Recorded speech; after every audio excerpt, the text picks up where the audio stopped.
Essa voz aqui que entrou no ar, simpaticamente, é de Dom Sérgio de Deus Borges. Ele nasceu em Alfredo Wagner, Santa Catarina, no dia 4 de setembro de 1966. Eu sei que os religiosos não acreditam muito em signos, mas ele é do signo de Virgem. Realizou os estudos filosóficos com os freis capuchinhos em Ponta Grossa, no estado do Paraná, e os estudos teológicos no Instituto Teológico Paulo VI, em Londrina, porquanto é paranaense. Saiu lá da região, é Serra Catarinense lá... Serra Catarinense. Serra Catarinense, da região da Serra Catarinense, deve dar em torno de uns 100 quilômetros de Florianópolis, o município de onde Dom Sérgio nasceu. Exato, descendo pela BR-282. Ali. Desce a BR-282 e vai direto a Florianópolis. A paisagem é bonita. Muito bonita. A paisagem é bonita. O frio também, é agradável. Não é tanto quanto Urubici ou São Joaquim, mas... É próximo ali de Urubici. É próximo, né? Urubici deve dar uns 30 quilômetros, 40. Mas aquela serra ali de Urubici e a serra de São Joaquim, vou te contar uma coisa, cara. Já dá frio só em citar os nomes. Não. Lá de cima do mirante, você já diz assim, mas será que tem gente que tem coragem de descer aqui? Tem. Passa lá todos os dias. Vossa Eminência nos alegra aqui com sua presença, Dom Sérgio. Hoje tem início a campanha da fraternidade. Primeiro eu gostaria que o senhor explicasse ao público ouvinte, especialmente aos nossos cristãos católicos e demais cristãos, porque o tema da campanha da fraternidade esse ano, ela busca uma reunião, né, ser mais ecumênica, pelo que eu tenho observado, pelo que eu observei e pelo que eu li. O que é a campanha da fraternidade e por que esse tema, Bispo? Muito bem, muito obrigado. Bom dia, Dr. Nelson, o Nélio e Dante. Bom dia também aos ouvintes que nos acompanham pela Rádio Cultura. A campanha da fraternidade ela surgiu nos anos 60 e desde lá, considerando a situação do Brasil de empobrecimento, o povo que não tinha voz, o povo que sofria tanto e sofre até hoje, então a campanha, cada ano a igreja foi definindo um tema diante da realidade social que estavam vivendo, uma época, o trabalho. A primeira campanha tratou da questão ecológica em 79, quando nem se falava quase de ecologia, a igreja já tratou, aí disseram que a igreja era comunista, que a igreja não queria o progresso da ciência, tratando da ecologia e defendendo o meio ambiente. Então, temas assim, a igreja foi puxando em todos esses tempos, em vista do bem-estar do povo, uma vida mais digna para todo o nosso povo. E este ano, a campanha da fraternidade, ela tem como tema fraternidade e diálogo. E é uma campanha da fraternidade ecumênica, que envolve também os membros de outras igrejas e comunidades eclesiais, a Igreja Luterana, a Igreja Batista, a Igreja Anglicana e várias outras igrejas que fazem parte do Conselho Nacional de Igrejas Cristãs, que se reúnem. E a cada 5 anos temos essa campanha da fraternidade ecumênica e tem como tema, então, fraternidade e diálogo, compromisso de amor. Por que esse tema, o diálogo? Porque a nossa sociedade está muito polarizada. Nós estamos vendo as pessoas, todos querem falar, mas ninguém quer ouvir. E todo mundo tem razão, e então nós estamos criando um ambiente na nossa sociedade onde não há diálogo, há monólogo. Né? Há grito e parece que as pessoas querem ganhar no grito, de todos os lados, né? A gente vê todos os lados, as pessoas parecem que querem ganhar no grito. E parece que a estrutura do pensamento humano que Sócrates já apresentava, e depois Platão assumiu, a estrutura do pensamento humano ela é dialógica. É no diálogo que nós vamos refletindo, uma ideia vem na minha mente, eu vou dialogando com essa ideia, né? Assim eu vou desenvolvendo a reflexão e vou crescendo na reflexão até chegar a uma conclusão, né? Então essa é a estrutura do nosso pensamento e também da sociedade. Então nós queremos chamar a atenção com essa campanha da fraternidade para essa realidade da nossa sociedade. Uma sociedade sem diálogo, ela vai cada vez mais regredindo na sua caminhada humana. O ser humano vai regredindo onde falta diálogo. Onde falta diálogo, há violência, há o grito, há o abuso. E aí vai se seguindo, né? E nós temos visto isso de em muitos ambientes, né? As pessoas chegam. Esse dia uma senhora chegou na Cúria gritando e gritando. Disse, mas o que está acontecendo? Daí falou. Disse, minha senhora, o que está acontecendo? Aí começou a falar um pouquinho, aí foi tranquilizando. Parece que as pessoas vão chegando achando que veem isso na televisão, em alguns meios, né? E vão ganhar tudo no grito, vão ganhar tudo dessa maneira. E assim está dentro das instituições religiosas, órgãos do Estado, e toda a sociedade em geral está vivendo esta situação que é grave. Dom Sérgio, me mate uma curiosidade, no ponto de vista do senhor. Quer dizer, o comunismo chega ao poder na União Soviética em 1917, né? Tendo como princípio lá a cartilha de Marx, né? E Lenin toma o poder. E tudo que, como dizia, de saudosa lembrança de quem eu tive o prazer de ser amigo, de Dom Jaime Luiz Coelho, que foi arcebispo em Maringá, e o Dom Jaime dizia o seguinte, o comunismo não sucumbiu pela falta de inteligência.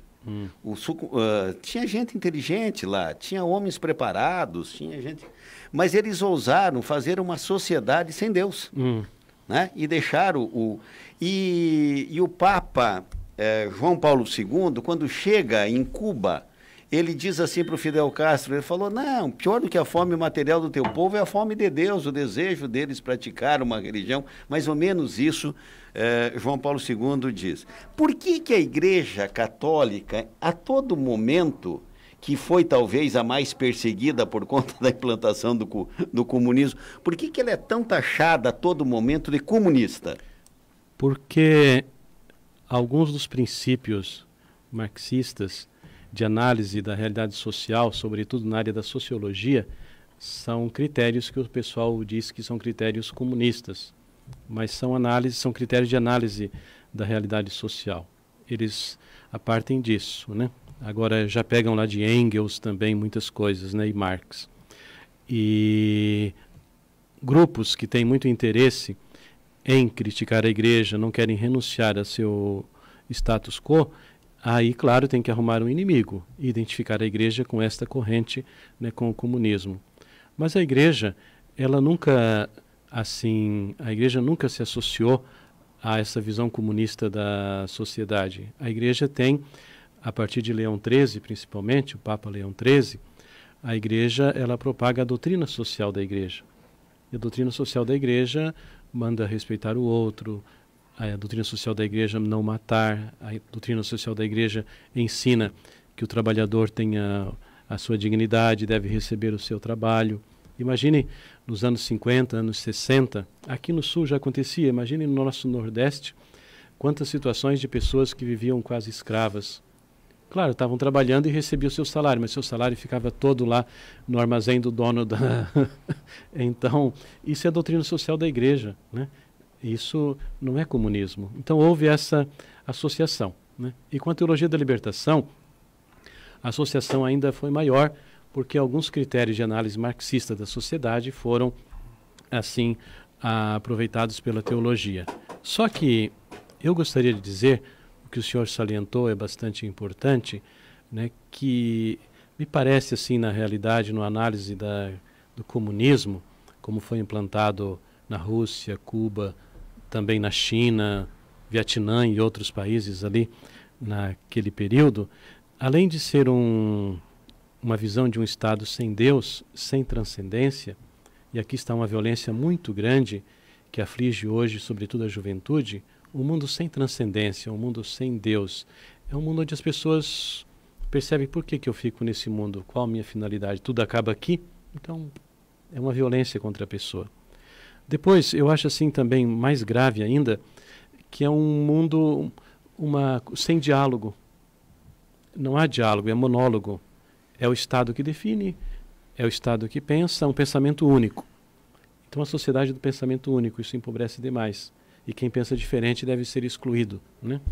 Então, isso é muito sério e muito grave, né? Por isso que tem que acabar com a religião, sobretudo o católico, porque o católico tem lá o Papa, então tem um pensamento diferente, tem outros princípios norteadores. Quem não pensa segundo os princípios do Estado, né, então deve ser eliminado ou afastado ou se subjugar ao Estado.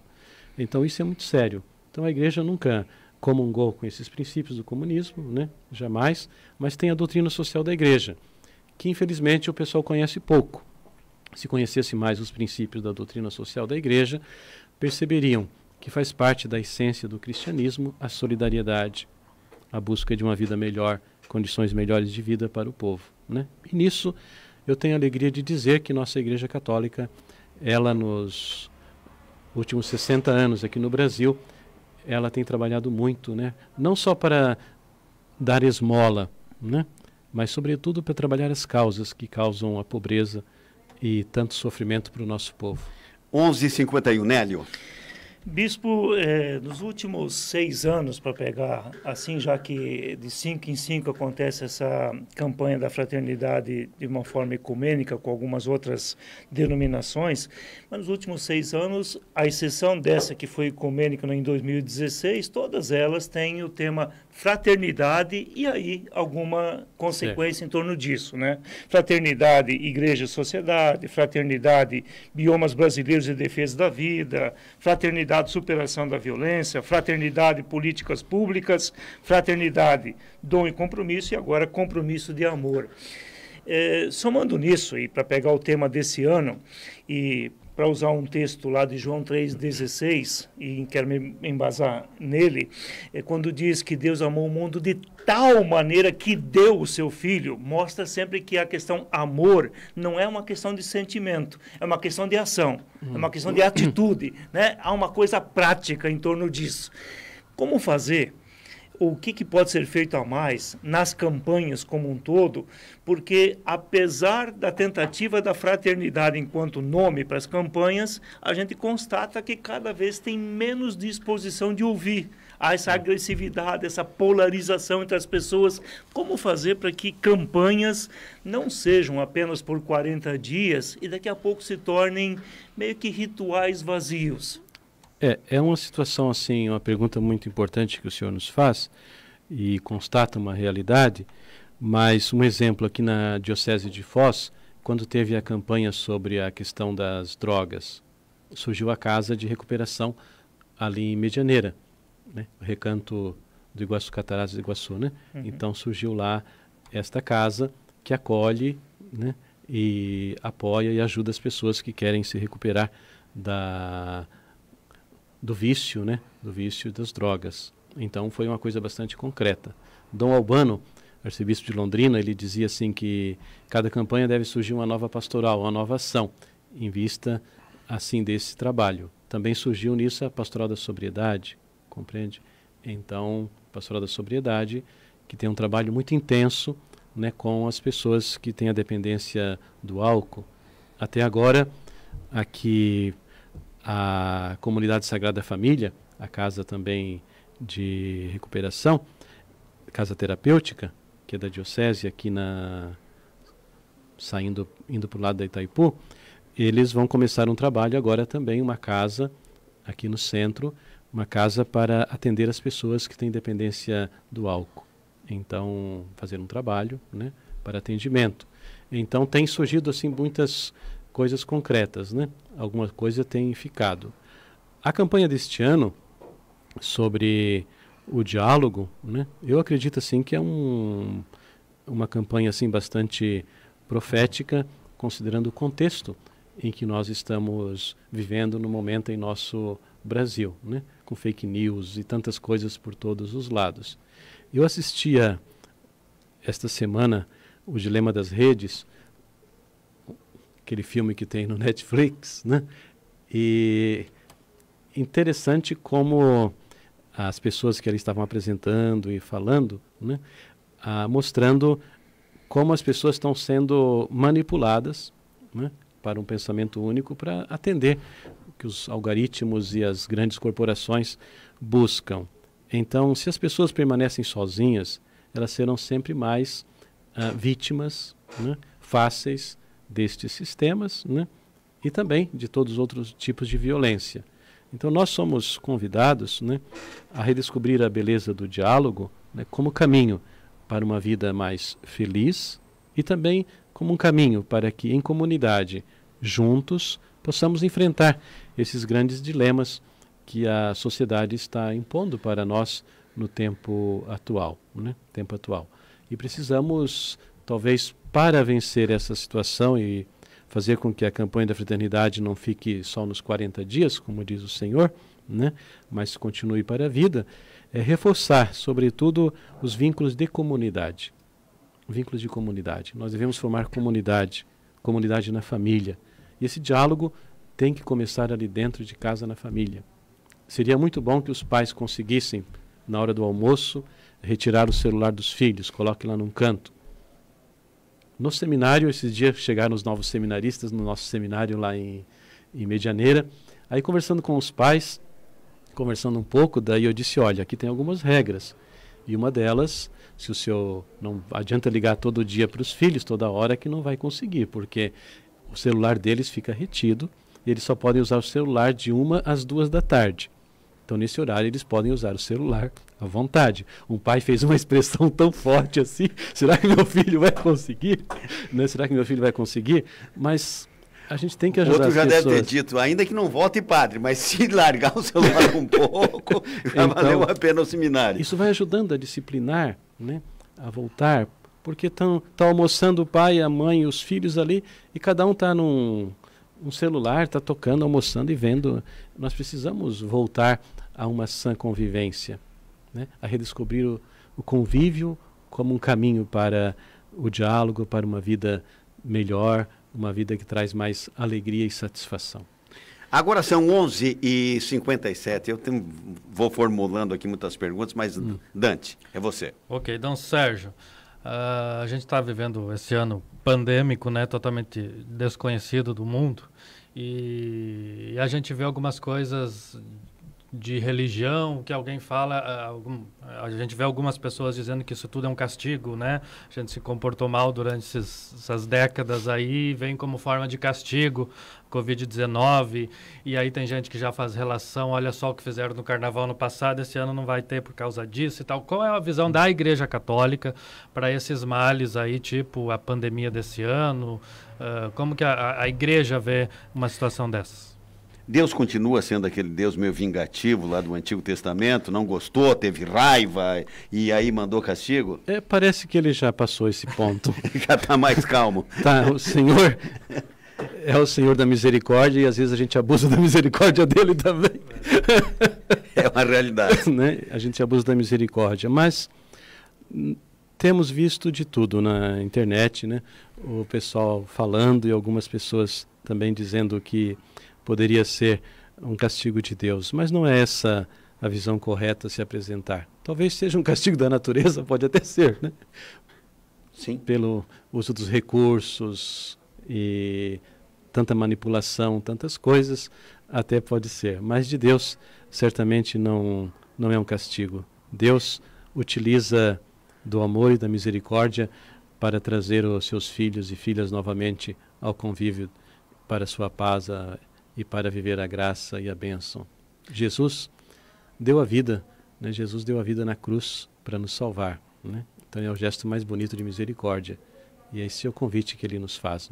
Esta ideia é uma ideia já que se passou e é ultrapassada no atual contexto. Particularmente, Dom Sérgio, eu até expressei isso aqui na segunda-feira, eu acho o seguinte, que as questões, nada censurar, o humor vive, ele tem que viver em cima da caricatura que ele faz, quantas piadas de padre existem e tal, né?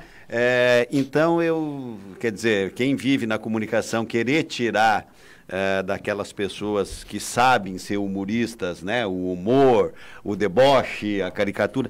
Mas eu tenho comigo que na religião, se eu tivesse o dom de ser pensando como eu penso, se eu tivesse o dom de ser um humorista ou, enfim, alguém que pudesse mexer com alegoria, que fosse criativo numa decoração, eu não mexeria com símbolos religiosos, de nenhuma religião.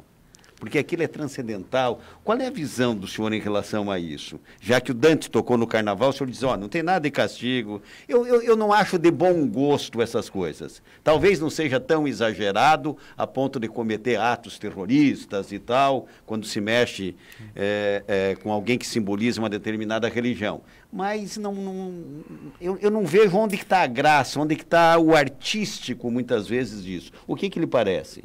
Eu vejo assim que questões fundamentais assim que tratam da religião como a pessoa de Cristo não se deveria vulgarizar.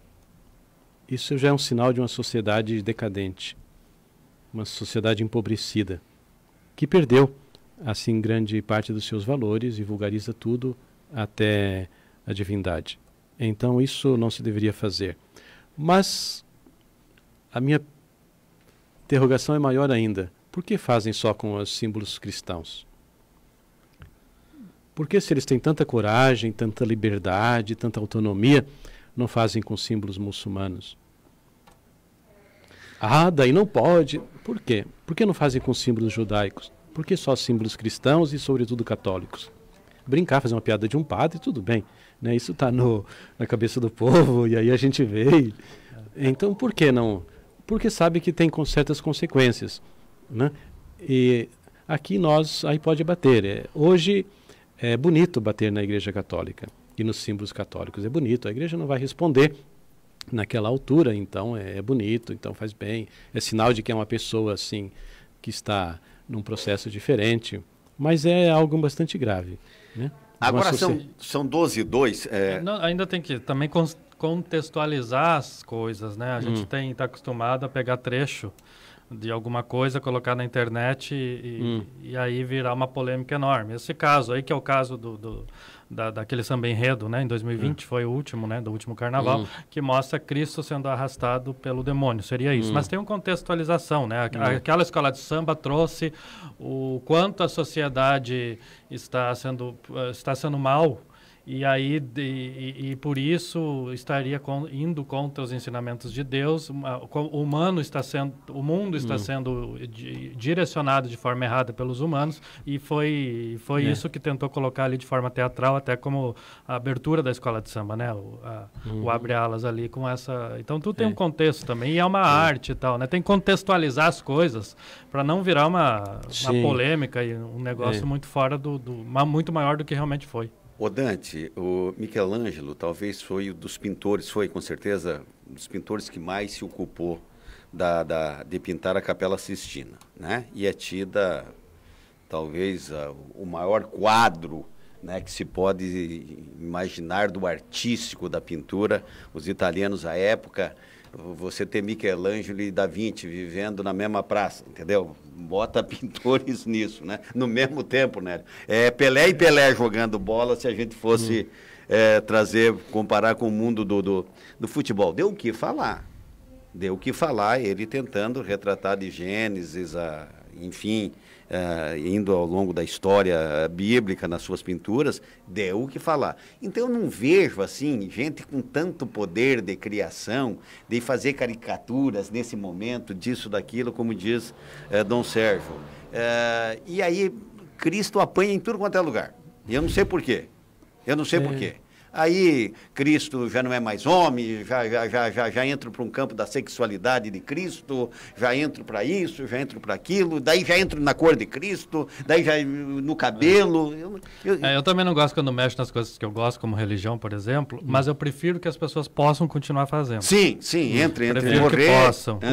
Eu acho que a questão assim é muito mais séria, Dante.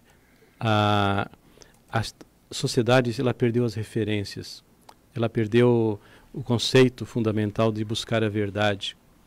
E quando a arte ela perdeu esse conceito de buscar a verdade, né, que existe a verdade, aquilo que eu e você combinamos, né? Essa parece a ideia de Apple, né? E aí outros filósofos.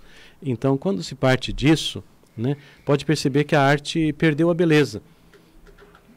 Porque o belo, por excelência, é Deus. Então a arte perdeu a beleza. O senhor olha para um quadro e diz, a pessoa faz 5 riscos lá com a mão. Ai, belíssimo. Você diz, misericórdia, o que é isso, né? Então, perdeu a beleza, ela perdeu a referência ao belo por excelência. Então, por isso, a gente vai vendo a vulgarização da arte, das coisas, da vida. Né? Então, vamos perdendo tudo, sabe? Isso me lembra lá em Santo Ângelo, Dr. Nelson, tem a Catedral Angelopolitana, que representa os 7 povos das missões, o padre deve saber, né?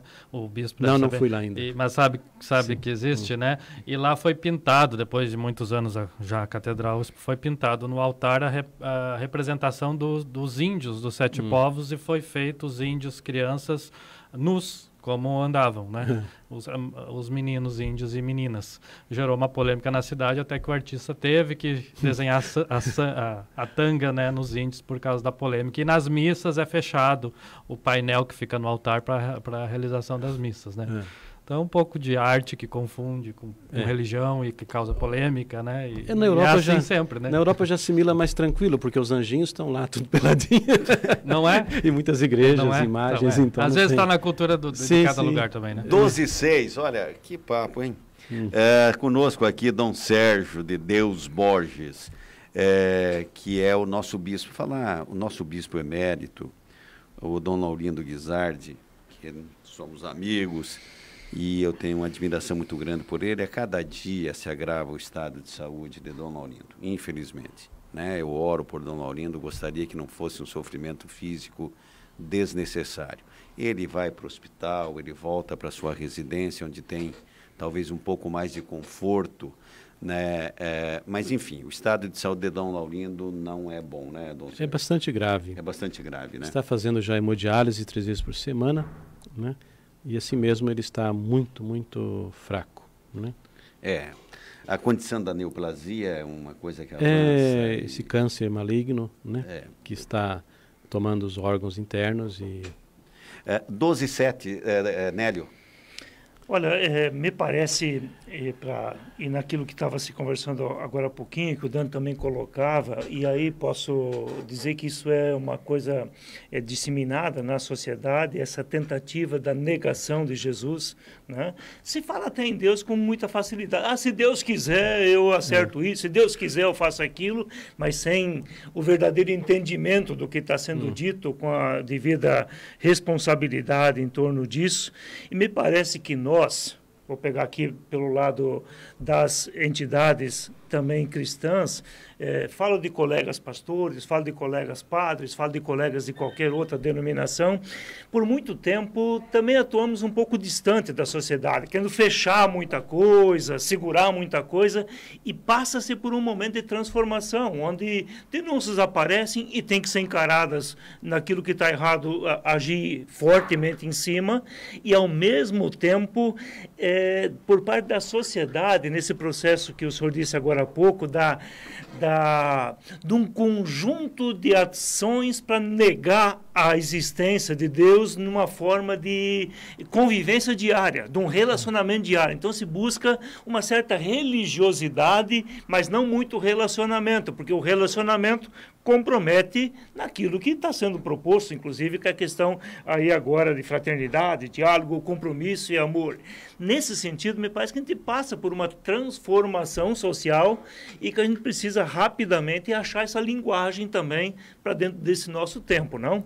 Sim. E observamos, principalmente entre os jovens. Quanto à questão de negação de Cristo, parece assim que está acontecendo atualmente no meio intelectual e muitos grupos, que Jesus é uma pessoa importante. Ponto. Jesus é meu amigo. Mas dizer isso de Jesus é dizer muito pouco. É dizer muito pouco. Eu preciso chegar a dizer que Jesus, ele é meu Salvador, ele é Deus. Ele é filho de Deus, ele é Deus. Então está tendo muito isso. Jesus é amigo, Jesus é uma pessoa importante que deu um ensinamento ético importante. Mas isso é muito pouco, falar isso de Jesus. Então está correndo. Tem até umas igrejas, assim, dessas novas que estão surgindo, comunidades, tem essa visão. Né? Isso é empobrecimento, isso é imanentismo, esquece a transcendência, né? E que nós temos que recuperar a transcendência. A cultura atual é nihilista, né? Que vem do marxismo, é uma cultura nihilista, né? Uma cultura que nega, né? Tudo, uma cultura de morte. E nós precisamos vencer isso. Imanentista, onde o ser humano morreu, acabou, esta é a ideia. Por isso que tem que viver intensamente agora e aproveitar, porque não vai ter nada. Essa é uma visão muito triste, e os jovens, no meio de tudo isso, vivem intensamente isso, chega o final de semana, vivem intensamente isso, passou e diz, mas meu Deus, é só isso? E aí, o que eu vou fazer da minha vida? E aí entra a crise, a violência, né, o mal-estar, né, e nós precisamos ajudar na nossa sociedade as novas gerações a se reabrir, né, para a transcendência. Israel é um caso típico disso. Os jovens são mais crentes, professam mais a religião do que os maduros, do que os adultos e as pessoas de terceira idade. Pois é, mas padre, me diz uma coisa, Dom Sérgio. Eles estão voltando. Quando o senhor fala do niilismo aí de Nietzsche e tal, há também que se considerar que ele atrai muito o jovem para o pensamento dele. O jovem... para não dar em nada, né? Porque, em última análise, eu não sei se era dor de estômago de 10 anos que o Nietzsche sofreu, que fazia ele ser tão azedo, tal qual ele era. Tempo de manicômio. Então... Ajuda, né? Talvez isso. Agora, não se nega que ele atrai, né? Porque ele tirou a concentração do ser para a vontade. Então, a vontade que é o determinante. E uma coisa muito importante que foi surgindo na sociedade depois disso é aquele princípio que eu tenho que ouvir o meu coração. E se a gente ouvir sempre o coração, vai fazer muita loucura, né? Então a voz mais forte é a do coração, e aquela ideia, foi com tanto amor, então não é pecado, porque isso não está errado, porque eu tive essa... Então isso em todas as áreas, isso é muito grave, muito sério. Então se perde a referência. A referência do que é bem e é mal é o que me faz bem, atende à minha vontade. Então eu ouço a voz do meu coração. Isso é uma coisa muito grave. Preciso ter uma outra voz que me diz o que é certo e errado, que são valores, né, que são perenes, né, do bem, da busca do respeito ao outro. Meu coração diz que eu tenho que chegar lá e quebrar mesmo. Não, mas tem o respeito ao outro, é um princípio, né, do respeito aos pais, isso é um princípio de todas as culturas. E hoje está uma coisa assim absurda, né? Dom Sérgio, para finalizar, essa é o tipo daquela conversa que eu digo que é da gente perder o ônibus, entendeu? Vale a pena ficar conversando. É o seguinte, a Igreja Católica, na pessoa do Papa Francisco, o nosso querido argentino, o padre Mário Bergoglio, torcedor do São Lourenço de Almagro, o senhor chegou a ver aquele filme Assisti Os Dois Papas? Os Dois Papas. Retrata bastante da realidade, não retrata? Outra vez que estive aqui, o Dante já tocou nesse assunto. Já tocou nesse assunto. Dos Dois Papas, eu lembro bem. Bacana. Não, mas o que eu queria colocar... Mas é um filme que vale assistir. O Papa Francisco, ele enfrentou, digamos assim, e tem tomado atitudes meio que era certos tabus. A presença da mulher mais fortemente nas ações da igreja, né? A questão do homossexualismo, e, entre tantas, vai ao Iraque conversar lá com os de outra religião, de outros povos, de outras tradições, que em priscas eras foram inimigos. Enfim, assinalando, inclusive, sinalizando, né, para essa campanha da fraternidade num gesto como esse. Mas um fato que me chamou muito, muito a atenção foi a aprovação do aborto na Argentina, em que soltou foguete, tocaram gaita, fizeram churrasco. Eu achei aquilo com todo o respeito aos argumentos de quem defende. Nenhum daqueles argumentos me seduziu. Se eu fosse deputado na Argentina, votaria a favor. Eu vou no limite, a compreensão que eu tenho do aborto é aquilo que é o limite da lei brasileira, do Código Penal admite, né? No caso do estupro, hoje o Supremo Tribunal Federal teve uma discussão a respeito, né, das crianças anencéfalas, né? Quer dizer, não é um ser humano formado na sua integralidade. Mas me pareceu um tanto, por ser ele argentino, me pareceu um tanto tímida a manifestação do Papa Francisco em relação à aprovação desse aborto. O senhor pensa assim também ou não? Houve uma manifestação do Papa, há um texto em Vatican News, uma manifestação dizendo claramente que a posição dele é contra o aborto, em defesa da vida em todas as suas etapas e condições. Agora, como chefe de Estado interferir em outro país, né? Então há essa questão, não pode interferir no outro Estado, né, nas questões internas do outro Estado, o Papa, como chefe de Estado. Então, né, teria essa tensão. Mas nesse caso concreto, em relação à aprovação dessa lei do aborto, existe um pronunciamento do Papa, que se encontra em Vatican News, né, até o secretário de Estado que passou tudo, né, mostrando que ele era contrário a essa lei, né, e pedindo para que não se fosse aprovada. Eu nunca vi passeata de padre dizendo nós queremos casar, nós queremos casar, nós queremos casar. Mas o laico, aquele que está fora da igreja, ele tem toda hora essa história que os padres têm que casar, que tem que casar. Tem que casar, Dom Sérgio? E se casamento resolvesse os problemas, não tinha ninguém separado. Essa é uma... Nós aqui estávamos ricos. Porque as pessoas pedem e perguntam isso. Mas é um estado de vida, de serviço. Acho que o apóstolo Paulo, na carta aos Coríntios, ele diz: quem está solteiro, se vai servir ao Senhor, é melhor que fique assim, né? E também quem está casado tem que cuidar da sua família e das suas obrigações. Eu acredito que a igreja, a partir do século III, no ano 307, no Concílio de Elvira, século IV já, né, 307, a igreja definiu isso no Concílio de Elvira, que os padres e bispos fossem solteiros no Ocidente. No Oriente, os padres católicos podem casar, que no Ocidente, solteiros. Então, assumiu essa posição e parece que tem sido importante para o trabalho de evangelização, o trabalho de missão, né? Então, acredito que, da minha parte, é melhor que continue, né, com essa disciplina, né, em vista de todo o trabalho que temos da missão, né? Nada, não é desprezo ao matrimônio. Acredito que quem constitui uma família é uma grande vocação, é um grande dom de Deus. São dois chamados para servir a vida, né? A família e o celibatário, no caso o padre, né? Servir a vida, né? Nenhum nega a vida, nem a família, mas os dois servem cada um à sua maneira.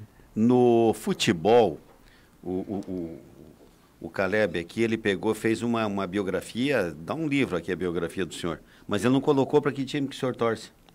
São Jorge, o poderoso. Corintiano.